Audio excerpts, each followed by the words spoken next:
7:04 de la mañana, es momento de activar los candidatos al tablero. Nos encontramos con Mauricio Liscano. Candidato, bienvenido. Muchas gracias, estimado Juan. Bueno, candidato, este es un espacio, por supuesto, para conocer sus propuestas, pero primero queremos iniciar con lo que va a suceder el 8 de marzo. Usted anunció que no va a ir a consultas, que va a ir directo a primera vuelta. Sin embargo, se están moviendo mucho los candidatos que estarán en consultas. ¿Usted por qué tomó esa decisión? Bueno, yo no voy a ir a consulta porque me parece que ¿qué le dice una consulta a un ciudadano del Catatumbo o a una persona del Chocó o a las inundaciones que hoy están pasando en Córdoba, a las extorsiones en Barranquilla? Los colombianos están buscando es otro tipo de soluciones. A mí me parece que las consultas son reuniones entre políticos para acordar entre ellos cosas mientras los colombianos están pensando otra cosa. Yo lo que decidí es hacer la otra consulta, que es recorrer los pueblos, las plazas, las calles, las ciudades. Ayer llegué a las 12 de la noche, por ejemplo, de Neiva, preguntándole a los ciudadanos qué es lo que ellos quieren y aprovechar este tiempo para buscar sus soluciones y entender sus necesidades. Esto sin importar, por supuesto, que pueda estar usted presto a alianzas, a nuevas coaliciones, más allá de pronto con qué sectores políticos. Pues por ahora vamos a primera vuelta. Nuestra alianza es con el pueblo colombiano. Estamos preguntándoles qué quieren, estamos recorriendo Colombia, nos inscribimos el 9 de febrero, no estamos en componendas con políticos o en acuerdos de cúpula o alianzas que quieren destruir al uno o quieren destruir al otro. Yo estoy con los colombianos preguntándoles y buscándose sus soluciones. Ya después de la primera vuelta, pues por supuesto, naturalmente habrá que ver qué tipo de alianzas se pueden hacer. Por ahora yo quiero trabajar de la cara y de la mano con el pueblo colombiano. Claro, hoy justamente le cambio de tema porque hoy el presidente Gustavo Petro está en Washington y se va a reunir mañana con Donald Trump. ¿Cómo ve usted este encuentro Colombia-Estados Unidos? Por supuesto, usted estuvo como ministro en el gobierno del presidente Gustavo Petro. ¿Cómo ve este encuentro entre estos mandatarios? Pues lo primero que debo decir es que este es un momento importante para el país. Aquí vamos a demostrar si el presidente Petro pues es un estadista o es un charlatán o va a usar esto como un tema político. Mi sugerencia es mucha inteligencia, pensar siempre en los intereses de Colombia, en el 30% de nuestras exportaciones, en el apoyo que los Estados Unidos nos dan para la seguridad y mis mejores deseos para que esta reunión salga bien. Debe ser inteligente y diplomática. Usted se desmarcó del presidente Gustavo Petro, usted fue ministro de las TIC, pero se desmarcó entonces de su gobierno. Sí, pues es que yo nunca he sido de izquierda. Okay. Yo, como muchos colombianos, creímos que podía haber un gran cambio, ayudar a las personas más humildes, transformar a Colombia desde las regiones y aposté desde las TIC. Como ministro lo hice muy bien, pero por supuesto he tenido ese mismo ciclo en la mayoría de los colombianos. Me he decepcionado bastante de muchas otras cosas, sobre todo el tema de la politización, los insultos, y yo hace un año que estoy haciendo una campaña independiente de las cuales recogí 1.800.000 firmas. Candidato, otro de las noticias que el día de hoy amanecemos tiene que ver con Ecuador, con estos aranceles tanto en Colombia como en Ecuador. Usted me comentaba que conoce al presidente de Ecuador, ha hablado con él, ha buscado como algunas alternativas frente a esta tensión económica entre ambos países. Yo tuve la oportunidad de hablar con el presidente Noboa cuando empezó la crisis, lo vi con una buena voluntad, me manifestó que él no tenía un problema con el pueblo colombiano, que quería sentarse con el presidente Petro. Lo intentaron en Panamá, no sucedió, y la verdad es que pues esto no es de amigos, no, esto es de diplomacia, no es Mauricio Liscano el que encargado de resolver los problemas con el Ecuador. Yo podría ayudar en algo si los cancilleres o las cancilleres quieren. Más de un problema de amistad, es un problema de estados, es la canciller de Colombia y la canciller de Ecuador la que se deben sentar. Me parece que los dos quieren, pero ha habido ese pequeño acto de humildad de cualquiera de los dos para resolver los problemas. Los dos países están perjudicados con lo que está pasando. El precio del petróleo muy caro el transporte a través de Ecuador, las medicinas muy caras en Ecuador, la energía cara en Ecuador y Colombia perdiendo exportaciones y aumentando el precio de sus exportaciones en petróleo. Ojalá esto se pueda resolver lo más pronto posible. Pues esperemos eso, candidato. ¿Qué le parece si entramos de una vez con sus propuestas? Mire, usted nos presenta esta casa, la Casa de Colombia. Cuéntenos un poco de qué se trata. Esta es mi Casa Colombia. Yo lo que busco en esta casa es que existan dos grandes pilares. El primero es un país con salud, y ya vamos a ver cuáles son las propuestas, es decir, que una persona se enferme y la atienda en los hospitales, le entreguen sus medicinas, no se nos muera la gente en las puertas de los hospitales. El segundo gran pilar es la seguridad, un país donde podamos vivir sin miedo, salir a la calle, los niños al colegio y donde no tengamos que vivir con esa extorsión y esa zozobra que vivimos todos. Esta es mi casa, Colombia. Yo tengo la fórmula, y si quiero te la podemos ver, para duplicar los ingresos de cada colombiano en términos económicos, y una propuesta que va a ser disruptiva, pero que la vamos a hacer también aquí el día de hoy, que yo quiero un país con más democracia, pero con menos políticos. Si cumplimos esta casa, le ponemos los pilares, salud, seguridad, más ingresos, menos políticos y más democracia, vamos a lograr el sueño de nuestro país y de nuestra campaña, que es la unidad. A esto le sumo un gran componente en tecnología para lograr esos pilares de más salud, más seguridad, más democracia, menos políticos. A mí me llama mucho la atención, candidato, y es que usted justamente en esta casa tiene salud. Uno de los pilares tiene que ver con la salud, pero estamos presentando en este momento muchas crisis en cuanto a la entrega de medicamentos en el sistema de salud, y queremos que las regiones sean los que le pregunten a usted para eso. Queremos preguntar incluso en Cali, ¿qué es lo que sucede con salud? Mire, ahí se encuentra justamente nuestro periodista detrás suyo que le puede hacer la pregunta. Adelante.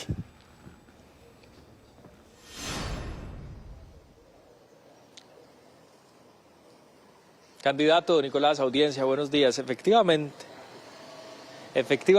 la pregunta aquí tiene que ver con salud. Esta es una de las regiones más afectadas por la crisis que afronta el sistema de salud. Las EPS le adeudan a las EPS le adeudan a las IPS más de 6 billones de pesos. ¿Cómo entrará usted de convertirse en presidente a acabar de raíz con esta situación, garantizar la entrega de medicamentos, las citas con especialistas, evitar que más personas mueran por esperar esos procedimientos o sencillamente procedimientos a los que nunca pueden asistir porque nunca son aprobados por su EPS?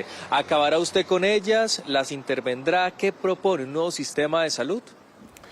Mire, hoy estamos viviendo una crisis humanitaria. No estamos hablando de números, ni siquiera de todos los políticos que proponen salud. Créanme que yo que he recorrido Colombia, lo que está pasando es verdaderamente aterrador. La gente se está muriendo, querido Juan, en los hospitales por la no entrega de medicamentos. Esta semana recorrí el eje cafetero, me levanté en Armenia, casi 5.000 personas haciendo filas desde las 2 de la mañana, les entregan 1.000 fichos para entregar una medicina, 4.000 se vuelven para la casa de la medicina, y de los 1.000 que terminan haciendo la fila 6 horas, les entregan el 30 o el 20% de las medicinas. Hoy se están destruyendo las familias porque tienen que sacar de su bolsillo la plata para pagar las medicinas, entonces no tienen con qué pagar arriendo, no tienen con qué pagar comida. El gran tema hoy en Colombia es la salud. ¿Qué propongo yo? Lo primero que voy a hacer como presidente de la República va a ser declarar la emergencia humanitaria, es decir, un estado de conmoción interior humanitario para que los recursos de la salud que están hoy en las arcas del Estado se giren directamente a los hospitales, paguen a las enfermeras, a los médicos y podamos tener flujo en el sistema. Y lo segundo, como presidente de la República voy a decretar un corredor humanitario. ¿Y qué es un corredor humanitario? Lo voy a pedir a la Defensa Civil, a las fuerzas militares en zonas alejadas, a la policía cívica, a los bomberos, a que en menos de un mes le entreguen a todos los colombianos en su casa las medicinas, porque hoy la gente no está revisando las medicinas. Hoy estamos peor que en la pandemia, y tenemos no solo un plan de choque, sino estructural para resolver el problema. Candidato, pero hoy en día pues está el giro directo, pero esto no está funcionando. O sea, la declaratoria de emergencia humanitaria lo que haría es entregarle más recursos de manera pronta justamente para solucionar esta situación. No solo más recursos, sino urgentemente. El diagnóstico ya está. Usted declara una emergencia humanitaria, tiene estados de excepción como la conmoción interior, y en una semana, en 2 días, le entregan los recursos rápidamente con traslados presupuestales, con lo que hay que hacer con la Constitución y la ley, para que todos los hospitales se les paguen sus deudas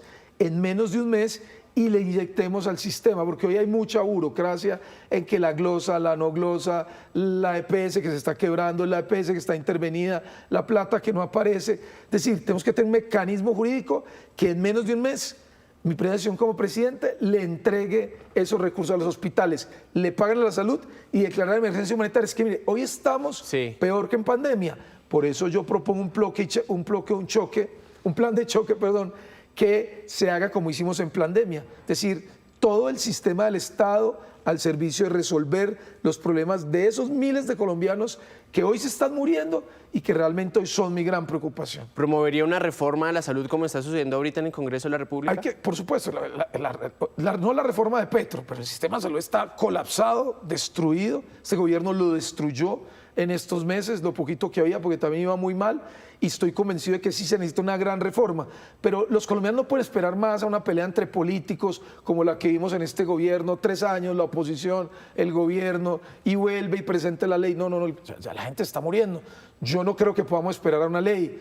La haremos, pero no vamos a esperar 2 años a que el Congreso allá ponga de acuerdo. No, vamos a decretar decretos, emergencia humanitaria, corredor humanitario con soldados y policías para entrega de medicamentos lo más pronto posible. ¿El futuro de las EPS como EPS? Yo creo que las EPS deben continuar, pero no deben manejar recursos, porque hay un incentivo perverso para las EPS. O sea, ellos les pagan por usuario, pero si entregan un servicio malo o demorado, pues ganan más plata. Pues si les dan la plata para el medicamento, pues lo entregan los 3 meses, pues se ganan 3 meses de no entregar medicamentos.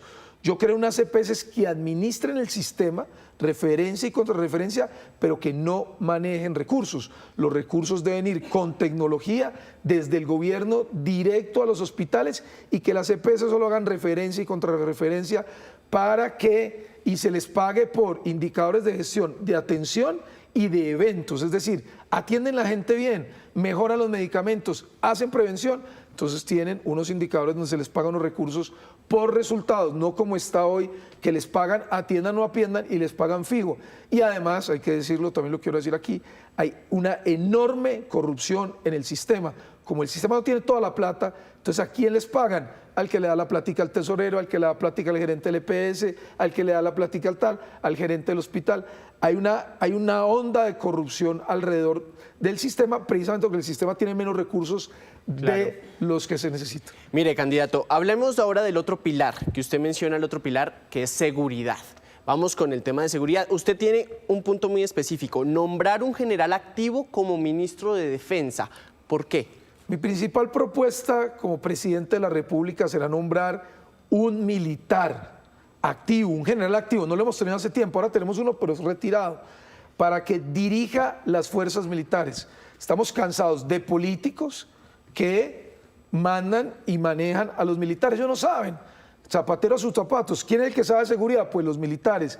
Y hoy tenemos a militares manejados por políticos que obviamente no están rindiendo. Entonces nombraré el primer ministro militar, general militar activo, como ministro de Defensa para recuperar la seguridad en Colombia. El siguiente es crear bloques de búsqueda.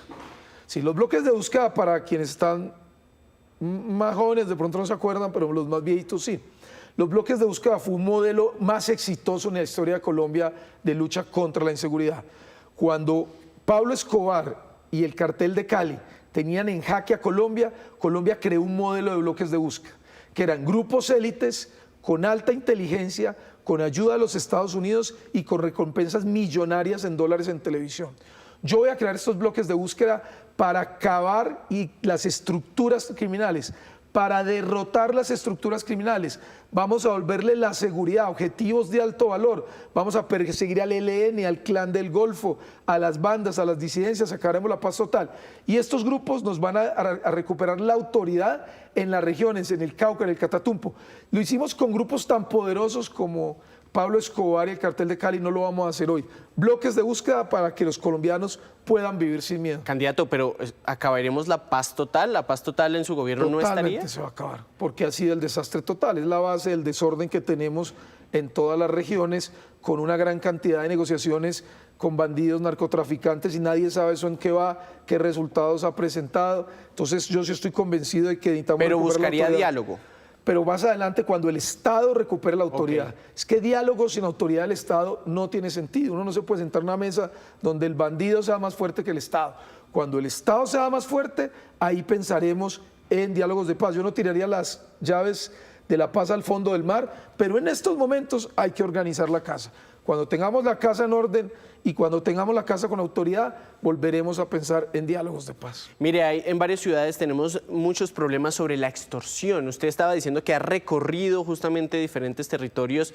¿Y qué busca usted justamente para evitar esto? Que usted lo menciona, cero extorsión en Colombia. Es que cuando yo hablo de seguridad, muchos sí, pues es que es muy fácil hablar de seguridad con 50, 100 escoltas, ahí se sienta en un escritorio y todos hablan y pontifican y hablan duro y gritan y son pues los más machos del paseo. No, yo hablo de seguridad desde mi vivencia. Es que yo tuve a mi padre secuestrado 8 años. Yo sufrí el flagelo de una extorsión cuando lo llaman a uno a pedirle plata por un hermano que tenía 6 meses secuestrado por el EPL. Yo tuve a mi hermano, a mi papá secuestrado 8 años por la FARC y a mi hermano secuestrado 6 meses por el EPL. Yo he vivido el dolor de la violencia. Sé lo que es la extorsión, que lo llamen a uno, que uno no duerma pensando que le van a tener una bomba o lo van a matar. Conmigo se acaba la extorsión y además tengo la propuesta. ¿Cuál es la propuesta?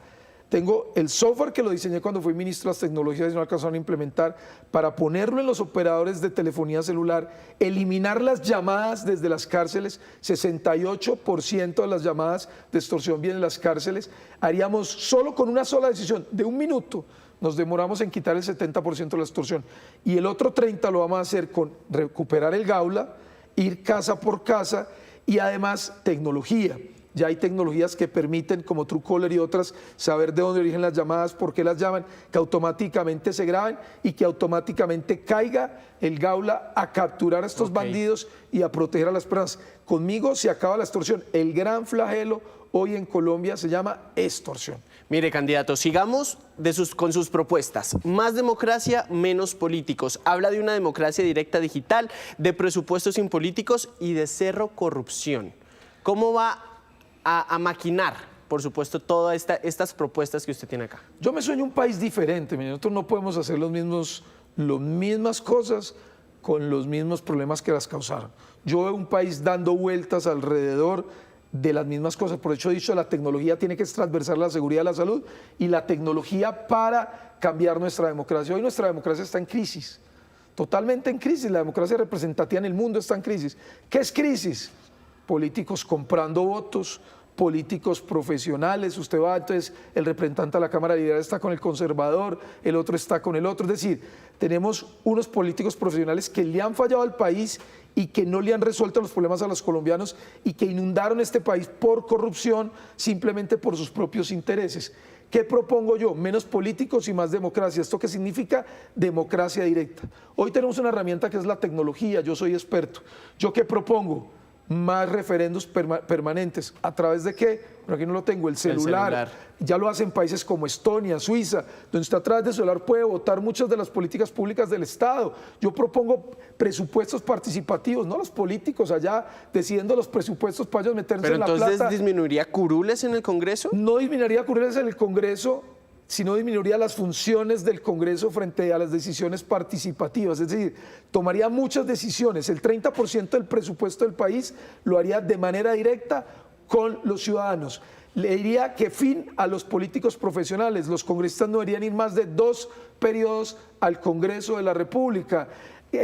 Haría muchos más referendos, muchas más asambleas populares, muchas más decisiones directas tomadas por el celular por los ciudadanos a través de blockchain que permite hoy en muchos países del mundo tomar decisiones directas sin tener que los políticos embolsillar. Entonces yo sí me sueño una democracia con tecnología, que por supuesto exista el Congreso, y más directa, presupuestos sin políticos y fin de la carrera de los políticos, 2 años. No más de 2 periodos los senadores deben ir al Congreso de la República. Yo quiero entender bien este punto, porque en el órgano legislativo sabemos que existen las comisiones, son los que se encargan, por supuesto, de verificar esas consecuencias que pueden tener cualquier tipo de proyecto que entre al Congreso. Cuando usted dice de menos políticos y más democracia participativa, ¿cómo va a tener ese contrapeso justamente de la verificación, de las consecuencias, de lo que suceda justamente y de medidas responsables dentro del mismo legislativo? Porque vamos a tener, por supuesto, el Congreso seguirá siendo el gran contrapeso del Estado. Yo no estoy en contra del Congreso. Claro, 2 poderes independientes. 3 poderes por la justicia. La apuesta de impuestos, por ejemplo, poner impuestos siempre será una función del Congreso. Yo nunca le entregaría eso pues a la democracia directa por obvias razones, porque entonces nunca se podrá, por ejemplo, poner un impuesto. Pero muchas decisiones, presupuesto participativo, 30% de las prioridades sobre las cuales se ejerce el presupuesto, lo pueden hacer los ciudadanos a través del celular, votando, a través de referendos permanentes para tomar decisiones, no con los millones de dólares que se gastan hoy en la registraduría, no, a través de la tecnología en blockchain, presupuestos participativos, priorización de cuáles son los problemas y los que se tienen que hacer. Y los congresistas tienen que tomar esas decisiones como obligatorios. Hoy la Constitución ya trae unos mecanismos, el referendo, el cabildo abierto, la consulta popular. Lo que pasa es que no se ejercen porque son demasiado engorrosos. Yo lo que pasa es que lo hago con tecnología, pero yo sí creo que vamos a revolucionar a Colombia. Menos políticos tradicionales, más tecnología, más ciudadanos decidiendo que cada ciudadano tenga el poder. Porque entonces, ¿cuál es lo que yo quiero? Yo no quiero más poder para mí. Quiero quitarle el poder a los políticos, entregárselo a los ciudadanos. ¿Usted pondría de pronto a un ciudadano a votar, por ejemplo, una Asamblea Nacional Constituyente por el celular? Por ejemplo, si esa es la pregunta que hay que tomar.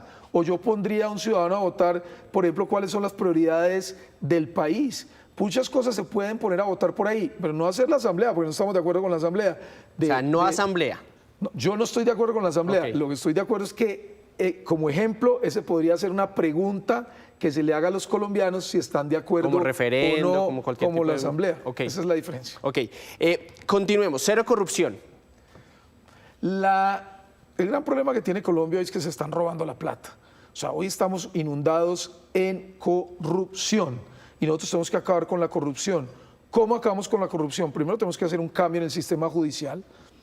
Yo viví, Emilio Tapia lo viví yo era ministro de las TIC, se robaron 70.000 millones, yo me declaré víctima, porque eso lo robaron en el gobierno de Duque, yo me declaré víctima y Emilio Tapia lo sacaron, pagó 2.500 millones. ¿Por qué? Porque hoy los que roban simplemente tienen que delatar al otro y aceptar los cargos y terminan pagando el 30% en camas abollonadas, con aire acondicionado. Claro. Entonces tenemos que reformar el sistema para que... ¿Y cómo lo reformaría, candidato? O sea, eliminando deducción por delación, eliminando deducción por aceptación de cargos, porque un corrupto roba 70.000 millones como Emilio Tapia y dice, sí, yo lo hice, y se va para la caja con los 70.000 millones. Entonces tienen que devolver la plata. Y segundo, con sistemas de tecnología para hacer verificación real y control real de los gastos del Estado, más dando ejemplo. Yo creo que la mejor forma de liderar un país es desde el ejemplo y desde ahí también podemos evitar y dar mensajes anticorrupción. Mire, candidato, avancemos en otra propuesta con el duplicar el ingreso de los colombianos. Aquí me llama mucho la atención porque usted habla de menos impuestos, de más producción de hidrocarburos. ¿Y cómo va a hacer usted para aumentar ese salario de los colombianos? ¿También piensa en un salario mínimo vital? Yo cuando hablo de ingreso, es ingreso en general, es decir, que la economía duplique su ingreso por persona. Nosotros tenemos un ingreso por persona de $7.000 al año, Chile lo tiene de 14.000. Con esta propuesta que le estoy haciendo aquí, cada colombiano va a tener el doble de sus ingresos. No necesariamente bajo la vía del salario mínimo, sino bajo la vía de ser emprendedores, bajo la vía de ser empresarios, bajo otros caminos que se pueden hacer. ¿Cómo lo podemos lograr? El ingreso que tiene el Estado más grande hoy en Colombia se llama hidrocarburos, producción de petróleo y de minerales como el oro y otros. ¿Qué es lo que pasó? Que como dejamos de explorar esos minerales y solo los estamos explotando, quiere decir que el Estado tiene que cubrir ese déficit que le genera la no producción de hidrocarburos, porque casi el 40%, llegando a más del 40% de los ingresos del Estado dependen del petróleo y de la minería. Si volvemos a explorar el petróleo, si lo volvemos a sacar, si volvemos a hacer minería responsable, oro, incluso carbón en muchas zonas como el sur del Cauca, como el sur, del Cesar, como la misma Guajira, como en Boyacá, donde ya estamos expertos en minería y se puede hacer minería responsable, nosotros podríamos bajar los impuestos porque teníamos más ingresos y hacer una reforma tributaria donde los impuestos sean mucho más baratos. Si además de eso se le suma un plan de vivienda agresivo, que es recuperar Mi Casa Ya, ustedes saben que la vivienda lidera 37 industrias y además es la que más genera empleo de baja calidad, Mi Casa Ya, y un proyecto que tenemos para que el gobierno pague la cuota inicial y la gente se quede pagando el arriendo, disparamos la vivienda a 37 industrias. Si ampliamos y hacemos una reestructuración en el campo en términos de ampliar la frontera agrícola, hacerlo más productivo, reforzar tierras planas para mecanizables y más tierras de calidad en las montes, vamos a crecer al 20% en términos agrícolas. Y finalmente, en lo que yo soy experto y en lo que preparé a Colombia y lo que puedo hacer, si nos convertimos en productores de tecnología, no en consumidores, los ingresos para Colombia van a ser millones y millones de dólares y para eso hemos preparado a Colombia. Candidato, yo no quiero irme sin preguntarle antes con estas preguntas de sí y no. Por favor, solo sí y no.